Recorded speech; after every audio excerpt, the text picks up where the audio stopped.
Viewers, আমি প্রতিদিনের মতো আবারও আজ আপনাদের সামনে নতুন টপিকস নিয়ে হাজির হয়েছি। আপনারা জানেন আমি প্রতিদিন এডুকেটিভ কন্টেন্টগুলো নিয়ে আসি, আপনাদের সামনে হাজির হই। তো আজকেও আবার আসছি নতুন কন্টেন্ট নিয়ে, নতুন ভিডিও নিয়ে। তো এই জন্য আমার সাথে সংযুক্ত থাকার জন্য অবশ্যই আমার ভিডিও চ্যানেল ইউটিউব চ্যানেলটি সাবস্ক্রাইব করতে অবশ্যই ভুলবেন না, শুরুতেই সাবস্ক্রাইব করে নেবেন। তো আজকে ক্লাস নম্বর 4, আপনারা জানেন আমি এর আগে 3টা ক্লাস আপনাদের আপলোড দিয়েছি।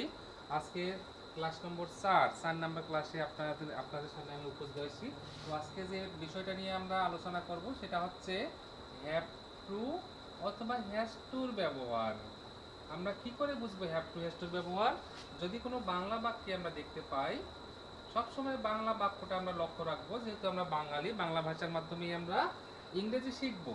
তো আমরা বাংলা বাক্যে যদি আমরা ভার্বের সাথে তে হবে অথবা তে হয় এরকম চিহ্ন দেখতে পাই, তাহলে বুঝবো সেটা হ্যাভ টু হ্যাজ টুর ব্যবহার।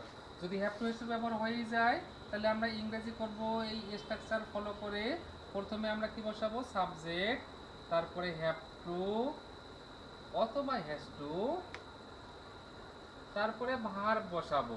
এন্ড হ্যাভ টু হবে না কি হ্যাজ টু হবে দেখতে হবে। যদি সাবজেক্টটা আমাদের থার্ড পারসন সিঙ্গুলার নাম্বার হয় তাহলে হ্যাজ টু হবে, আর বাকি সবগুলোতে আমরা হ্যাভ টু বসাই দেব। ঠিক আছে?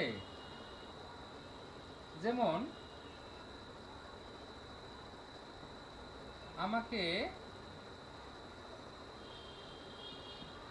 ইংরেজি শিখতে হবে, এটা হ্যাভ টু হ্যাজ টুর ব্যবহার। বলেন তো কি করে বুঝছি? এই ভার্বের সাথে তে হবে আছে, শেখাটা ভার্ব, তার সাথে তে হবে আছে। তাহলে আমরা প্রথমে কি বসাবো? সাবজেক্ট আমাকে, মি মানে আমাকে, কিন্তু মি বসাবো না, আমরা নমিনেটিভ ক্লাস বসাবো আই। তারপরে কি বসাবো? হ্যাভ টু অথবা হ্যাজ টু। এটা যেহেতু আমাদের থার্ড পারসন এক বছর নয়, আইটা অবশ্যই ফার্স্ট পারসন, আপনারা জানেন। তাহলে এখানে কি বসাবো? আমরা হ্যাভ টু বসাই দেব। তারপরে কি বসাবো? ভার্ব, লার্ন, লার্ন মানে শেখা। তারপরে বসাবো বাকি এক্সটেনশনগুলা ইংলিশ। ঠিক আছে? যদি বলা হয় তাকে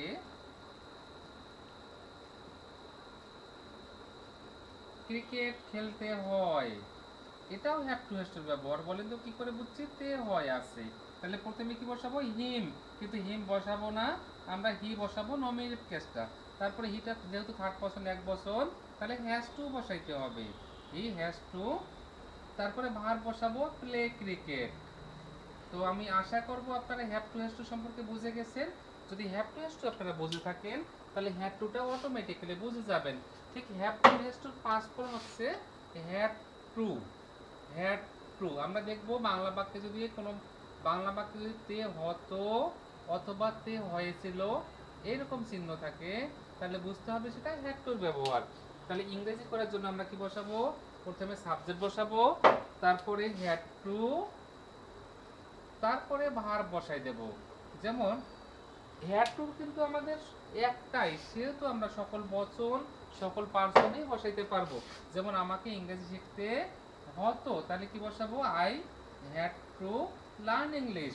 যদি বলা হয় তাকে ক্রিকেট খেলতে হয়েছিল, তাহলে কি বসাবো? He had to play cricket.